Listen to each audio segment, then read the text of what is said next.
Hello, I'm Natalie Zett, and welcome to Flower in the River.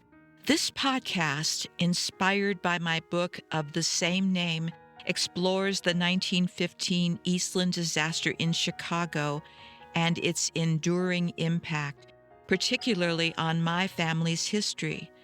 We'll explore the intertwining narratives of others impacted by this tragedy as well, and we'll dive into writing and genealogy and uncover the surprising supernatural elements that surface in family history research. Come along with me on this journey of discovery. Hey, this is Natalie, and welcome to episode 134 of Flower in the River. I hope you're doing well. So in the last episode, we discussed George Hilton's book, Eastland, Legacy of the Titanic, and we're not done yet. I don't think we'll ever actually be done with this book, just to let you know. And I was thinking about George this week, and as often as I rely on his work, and I really have relied on his work more and more, I don't think I've ever properly introduced him. And there's another reason I want to mention George in this podcast episode. This year, on January 18th, 2025, that was George Hilton's 100th birthday. I looked around to see if there was any type of public acknowledgement, and there wasn't. Any of us who have done Eastland work owe him a lot, so I'm sorry that I missed his birthday as well. So happy belated 100th birthday to George Hilton, wherever you are. So let's talk about George Hilton's book about the Eastland. If you haven't read it or seen it yet, it is still the cornerstone of Eastland scholarship. And yet, almost 30 years after its publication, it's only available in print. You can look at it in digital format on the Internet Archive, and I'm totally grateful for that. But there's no ebook, no audiobook, nothing to make this marvelous book more accessible to new generations. So here's what I did. I contacted Stanford University Press. They are the copyright holder. And I asked about the possibility of digital and audio editions. Are there any in the works? I would have expected some organization to have done this by now, but I don't think that's happened. I'll let you know what the outcome of that is. Here's some backstory. When I first met George Hilton's book in the late 1990s, let me tell you, it was not love at first sight. I'll have to set the stage. I think you'll understand better where my head was and why it took a while to be able to absorb what this man had done. So a series of events led me into doing what I'm doing right now. Way back in 1996, my dad died. My mom was still alive, but I was devastated. We were all devastated. In theory, we are supposed to outlive our parents. Of course, that doesn't always happen. But when that day comes, when that first parent exits from the stage of your life, the ground shifts. I felt as if my entire foundation had blown up.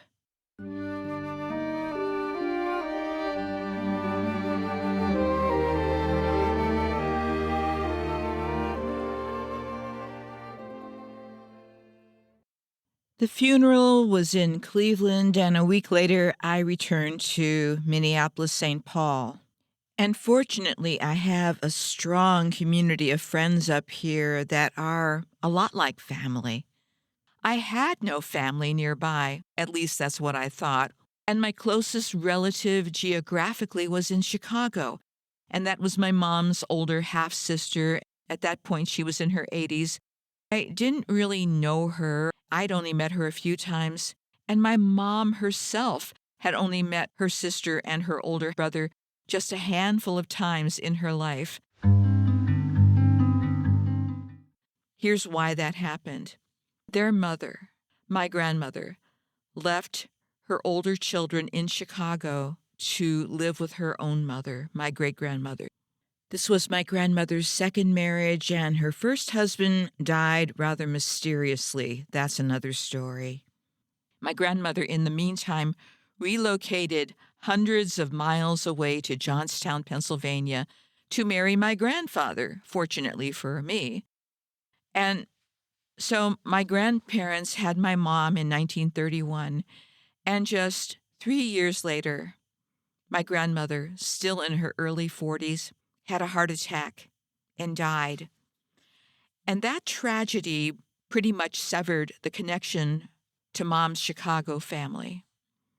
Although her older teenage siblings attended the funeral in Johnstown, my mom didn't remember it. She was a baby, and she was raised by her dad, his brother, and his brother's wife. And on the surface, it was a secure life. They were German immigrants from Poland who did well in business, opening restaurants and bars. But that connection to Chicago, it slowly evaporated. Travel back then wasn't what it is now, and since my mother grew up without a mother or her siblings, she often said that it all felt so unreal. The only thing she remembered from her first and only visit to Chicago when she was 13 years old was the buildings. Her older siblings seemed like strangers to her. And occasionally, her siblings would write letters or send cards, but that side of the family was, as Mom later described it, a black hole. When I asked her what it was like growing up without a mother, she'd shrug and say, "You can't miss what you never had." But I'll tell you this, I never believed her. And here's the irony. Our mom was an extraordinarily fantastic mother herself. And I grew up very close to my dad's side of the family, so I didn't think much about Mom's genealogical black hole, and I too didn't miss what I never had. At that point, I was only mildly interested in family history, and I was also super restless in my late teens and 20s. I bounced around from Ann Arbor, Michigan, to Detroit, Michigan, to England, back to the States, back to Cleveland briefly, where most of my immediate family was living. I finally settled in Minneapolis, St. Paul for grad school, and that was where I did settle. This area felt so familiar, even though it was so different from the Rust Belt where I'd mostly grown up. Life was good, until Dad's death stopped me in my tracks.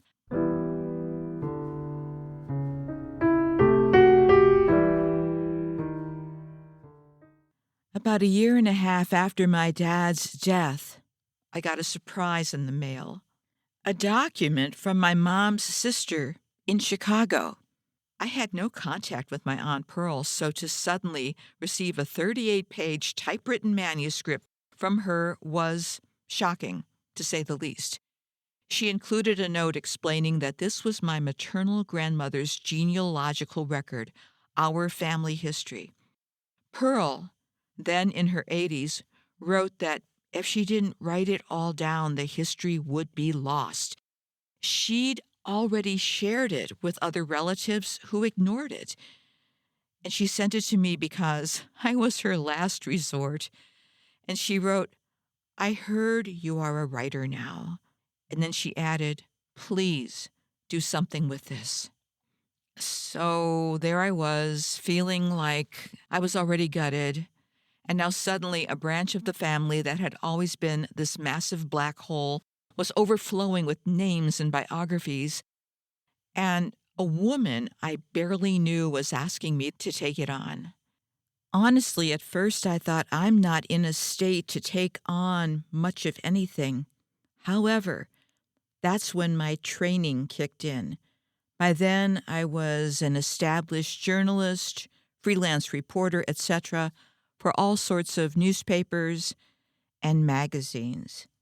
And this document, since it was about my family, of course I was interested in it, but there was no way to prepare for what I was about to encounter once I started delving deep into it.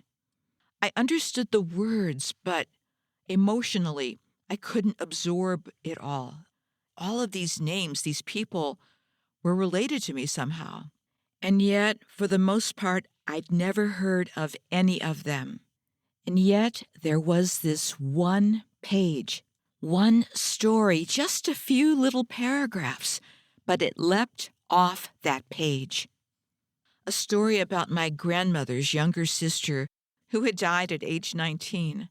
According to my Aunt Pearl, my great-aunt Martha was killed along with more than 800 others in 1915 when a ship called the Eastland capsized in the Chicago River.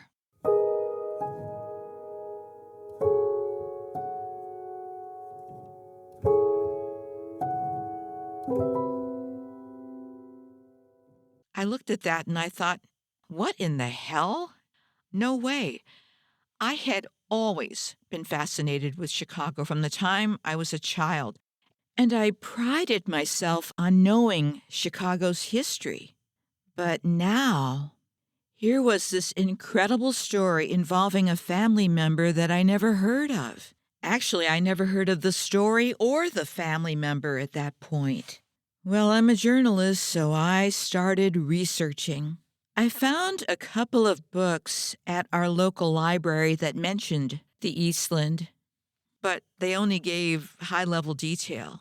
So I turned to this thing called the Internet. It was very new in the late 90s, but it was growing quickly, and it was there that I got lucky.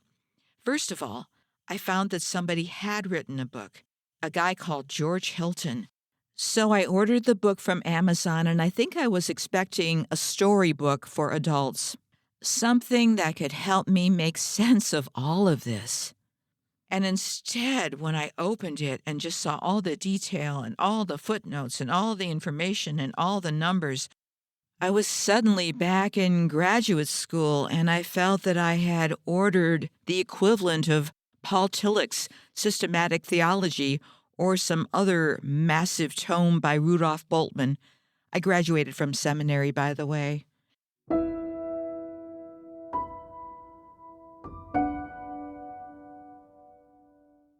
George Hilton had documented everything that he knew about the Eastland, but I wasn't ready to absorb everything. I could not take that in. The only thing that lit me up about that book was seeing that my great-aunt's name was in the list of victims. I knew George Hilton was an excellent scholar. I knew he had done his homework, but I was not in a place where I could receive that information. Isn't that ironic? But I still looked at the book and tried to absorb it, tried to take it in, and I would compare it to the information that my Aunt Pearl had shared with me. And even though this was frustrating and confusing, I hung in there with it. I felt someday it would all make sense. Someday took a long time to arrive, by the way. But not too long after that, a bridge miraculously appeared. There was a website that was created by a woman called Mary Bonneville. Let me spell the surname. It's Bonnevelle, and I hope I'm not mispronouncing it too badly. She was a gifted writer, historian, and storyteller. I later wrote to her and we corresponded for a while, and I learned that she had no connection to the Eastland disaster, but she was interested in ships and she liked to collect old postcards. And then she took it one step further and created all of this history about the Eastland. I have to say, as a family member and as somebody at that point that was new to all of this information, I will forever be grateful to her for her storytelling abilities. I mean, she took us from the beginning to the middle to the end, and she also had a number of detailed biographies on this website. I just was able to locate them on the Internet Archive's Wayback Machine that seem to have gotten lost as well. So I'll share those in a later episode because this is yet another part of the historiography of the Eastland disaster that was in danger of getting lost. So we need to bring that back as well.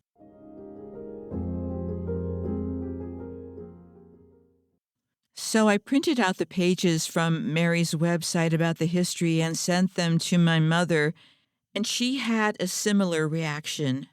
She was actually blown away. For the first time in her life, she could understand this crucial piece of her own long-lost family history. And at that point, here's what I was doing.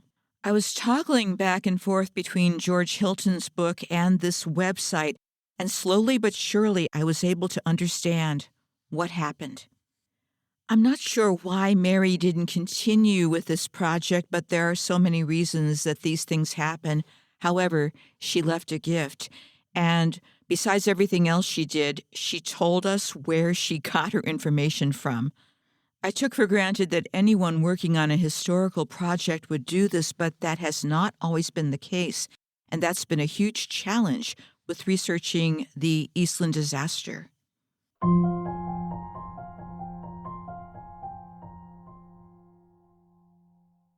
But now, these many years later, right after I published my book, late 2021, not too long after that, I began expanding my research and looking at other people besides my family members who were affected by the Eastland disaster.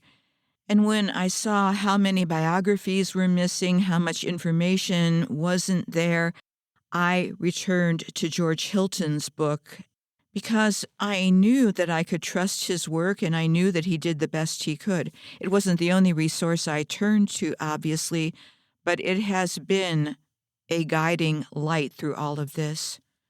And I consider it the cornerstone of everything I'm doing at this point.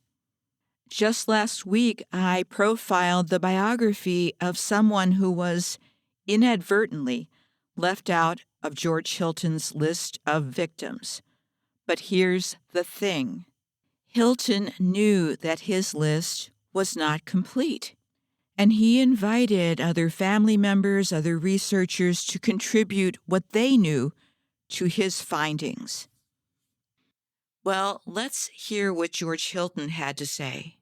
This audio is from a documentary that was done a year after George's book, Eastland Legacy of the Titanic, was published.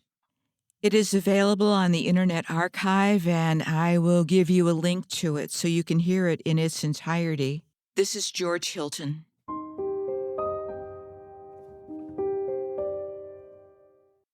Well, in the first place, the passengers were mainly from three ethnic groups: Czechs, Hungarians, and Poles, almost all of whom were Catholic. So this just deluged the cemeteries of the archdiocese with funerals, more than they could plan for. There weren't enough coffins in the city to take care of all this. A week after the disaster, there were still unidentified and unclaimed bodies, and there would always be a dispute over the precise number of victims of the Eastland tragedy. The number of lives lost was indisputably over 812. There are 812 death certificates on microfilm in the Mormon archive in Salt Lake City and elsewhere. However, that is grossly inadequate in number. The Chicago Tribune reported number of bodies recovered at various times. They reported 835, which has always been very popular. The Coast Guard had to make a casualty report, and they said the number killed was 836, but they could not be identified. The Tribune's final statement was 844 bodies had been recovered. 6 of those had not yet been identified. They all were ultimately identified. Rather than try to make my own estimate, I took the Tribune's last figure. It seemed to me authoritative. It seemed to me consistent with the rest of this, especially when they said that some of them had not been identified.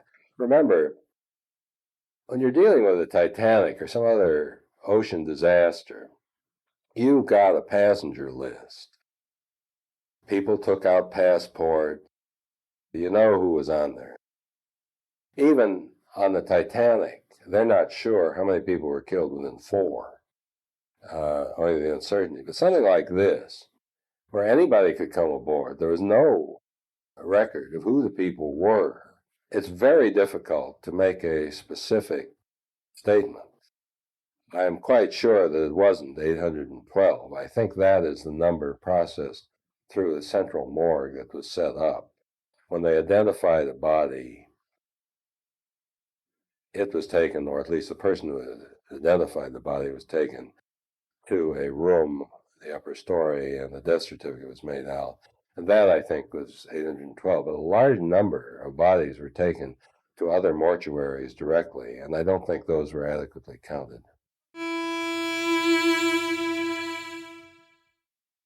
So there you have George's own words, and I know some of the dialogue's hard to hear, but I'll have that transcribed. But as you can hear, he's speculating about the numbers, but he admits that it's too difficult to come up with a hard and fast number of the people who died on the Eastland.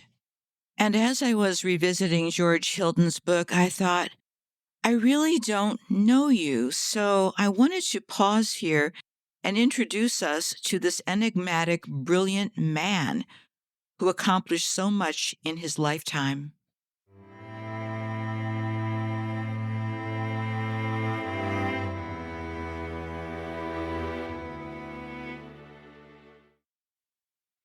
Dr. George W. Hilton was a distinguished economist and transportation historian who made significant contributions to the understanding of regulatory economies and transportation history in America. George Hilton was born in Chicago in 1925, and he was an only child as far as I can tell.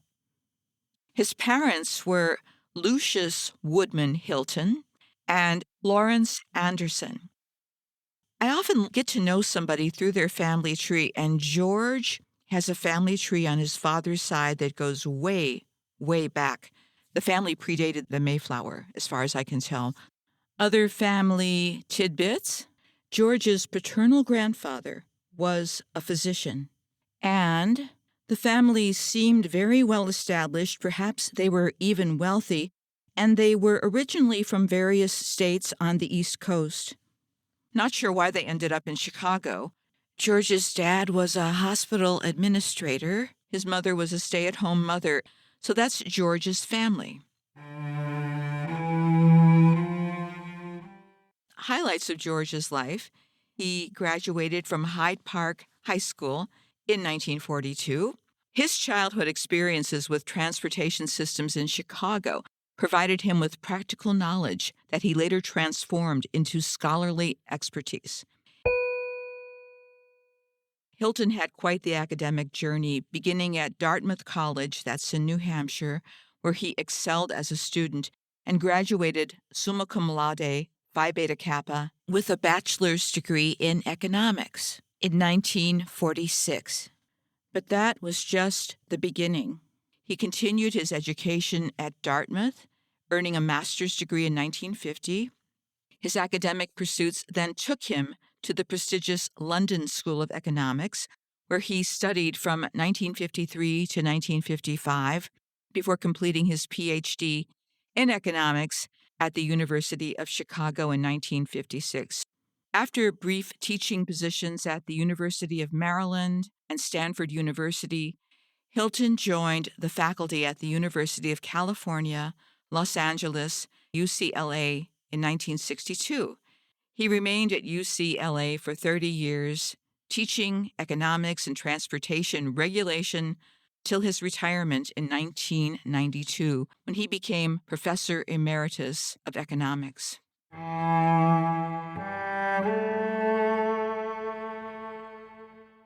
Although his basic concentration was on transportation economies, one of his most significant contributions to historical research was his comprehensive research on the Eastland Disaster. Eastland, Legacy of the Titanic, provided what many consider the definitive account of one of the worst maritime disasters in Great Lakes history. To say George Hilton was meticulous is an understatement. And he invited all of us to participate. He wanted our feedback. It was not a closed case for him, by the way. Some of the conclusions George Hilton reached after conducting his research: the disaster was largely caused by safety regulations implemented after the Titanic. That was his theory. Here are some of Hilton's findings. The ship had been rendered top-heavy as a result of post-Titanic safety measures, particularly the introduction of more lifeboats as well as rafts. Also, the vessel had inherent design flaws and ballast system problems that contributed to its instability.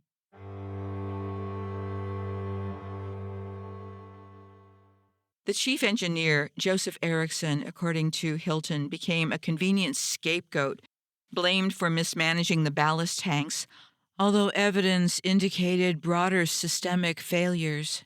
The subsequent legal proceedings, which dragged on for 24 years, resulted in virtually no compensation for victims' families, according to Hilton. Hilton's research demonstrated how well-intentioned safety regulations could produce unintended and tragic consequences, a theme that would resonate throughout his career as a regulatory economist. Hilton was a staunch advocate for competitive market organization and a vocal critic of government regulation, particularly in the transportation sector.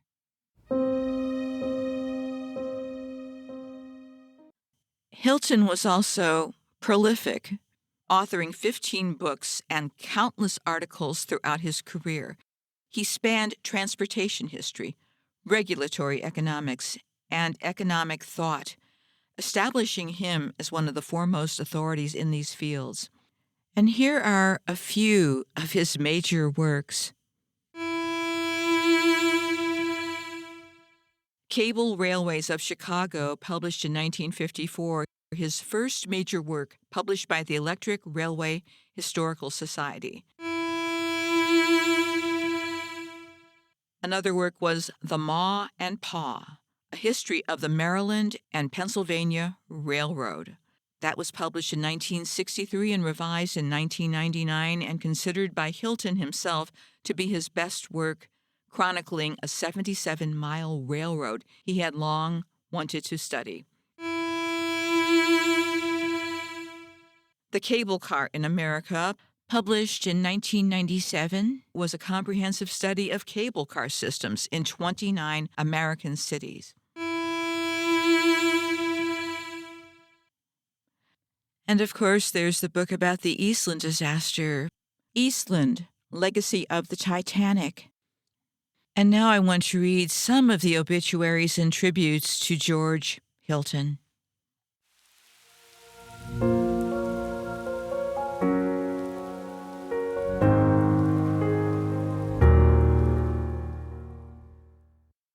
This is from the Los Angeles Times, August 17th, 2014. George W. Hilton, 89, a retired UCLA professor, author, and transportation economist known for his study of railroads and shipping, died August 4th of heart failure in Columbia, Maryland. In 1962, Hilton joined the faculty of UCLA, where he taught economics and transportation regulation until retiring in 1992. He was the author of 15 books. Quote, "George was a great historian for lost causes and great failures," said Herbert H. Harwood, Jr., a retired CSX Corporation executive and a nationally known railroad historian and author. That resulted in the definitive histories of the American narrow-gauge railroads, the electric interturban railway industry, and cable-powered street railways, and overnight steamships along the coasts and in the Great Lakes.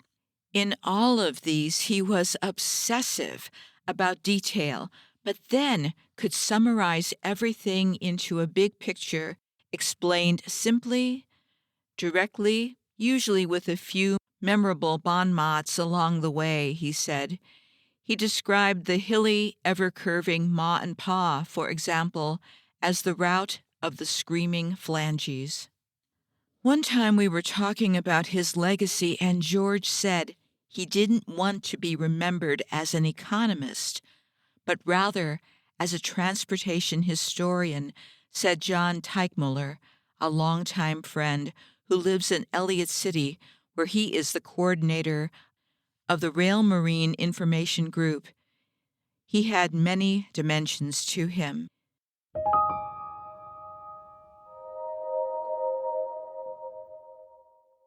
George Woodman Hilton was born January 18, 1925, in Chicago, and raised on the city's south side.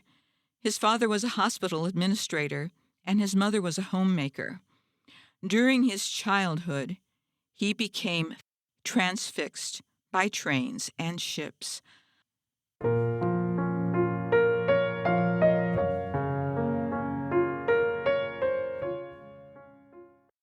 This is from the Baltimore Sun, August 12th, 2014. And I'm just going to share some quotes because much of this information is repetitive. James H. Breedy, the late Evening Sun editorial writer, wrote in a 1968 Books and Authors column that with the publication of Mr. Hilton's Ma and Pa book, he assured the railroad enduring national fame among rail fans. I'm going to insert a brief pause here to explain that the Ma and Pa Railroad is the nickname for the Maryland and Pennsylvania Railroad, a short line that ran between Baltimore, Maryland, and York, Pennsylvania. It was famous for being small, scrappy, and beloved. Lots of curves, small towns, and kind of a mom and pop feel compared to the big railroads. We'll continue. The book had much merit as an economic history, said Robert J. Brugger, a Baltimore author and historian, who is an editor at the Johns Hopkins University Press, which reprinted the book in the 1990s. Quote, "It sold quite well, so the Ma and Pa after its death achieved success after all." Quote, "George Hilton's book also was the likely single most important thing that got both the Maryland and Pennsylvania Railroad Historical Society and the Maryland and Pennsylvania Railroad Preservation Society started or formed in 1985, said Rudy Fisher, the archivist for the Maryland and Pennsylvania Railroad Historical Society.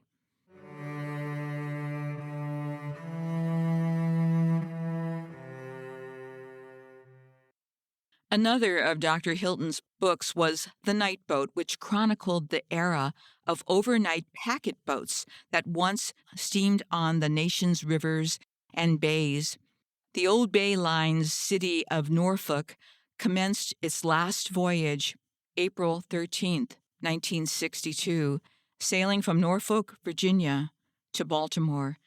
The book he was most proud of was Eastland, Legacy of the Titanic, an examination of a 1915 disaster published in 1995, in which an excursion boat capsized while docked in the Chicago River, killing more than 800 people. William Hyder, a former Sunday Sun TV critic, reporter, and longtime friend, wrote in a biographical sketch.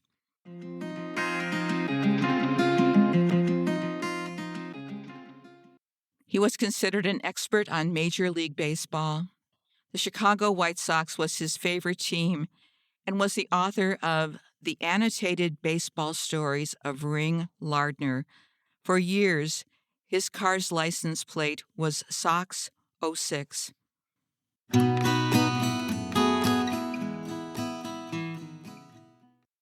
I want to close with something really special that I found. This is from the Daily Bruin, September 2nd, 2014. The author is Julia Raven. And I won't share the information I've already shared with you, but here's what's unique about this article. Hilton, a professor of economics and transportation regulation at UCLA for 30 years, died on August 4th of a heart ailment at an assisted living facility in Columbia, Maryland. he was 89. Hilton's friends and family knew him as a dedicated sports fan who was determined to pursue all subjects that interested him.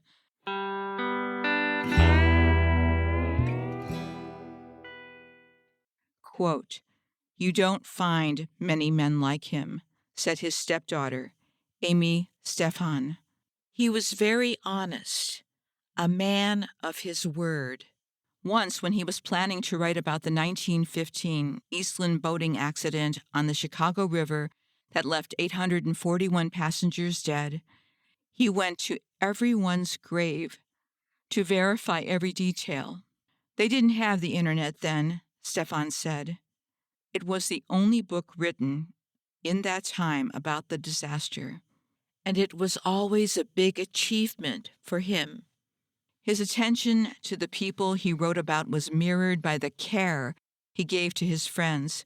He also donated a significant portion of his money to charities because he thought it was his duty, Stefan said. He took good care of the people, associations, and memberships he loved. He would give most of his money to charities. He thought that if he didn't take care of them, they would disappear.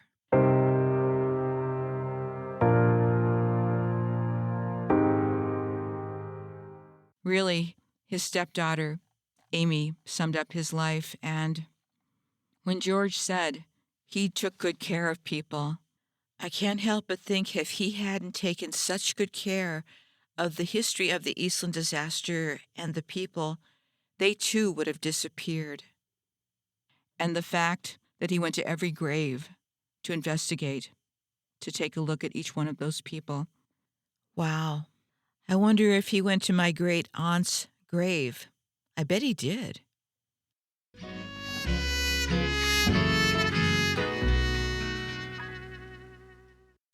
Well, George Hilton, when you left this world, the mold was indeed broken. Your book was not easy for me at first. I had to grow into it, and it took a long time to grow into it. But now, it feels as if you're here, not just with me, but with all of us who care about this history. For me, though, it's my reality check, my lifeline, and my guide. So how about you? Do you have a better feel for who George Hilton was and what he contributed to, wow, so many areas, so many disciplines? But primarily, I will always and forever be grateful to him for what he's done for the history of the people of the Eastland disaster. Take care of yourselves, okay? And take care of each other, and I'll talk to you next week.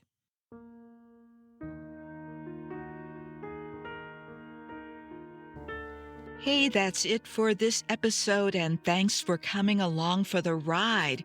Please subscribe or follow so you can keep up with all the episodes. And for more information, please go to my website. That's www.flowerintheriver.com. I hope you'll consider buying my book, available as audiobook, ebook, paperback, and hardcover, because I still owe people money. And that's my running joke. But the one thing I'm serious about is that this podcast and my book are dedicated to the memory of all who experienced the Eastland disaster of 1915. Goodbye for now.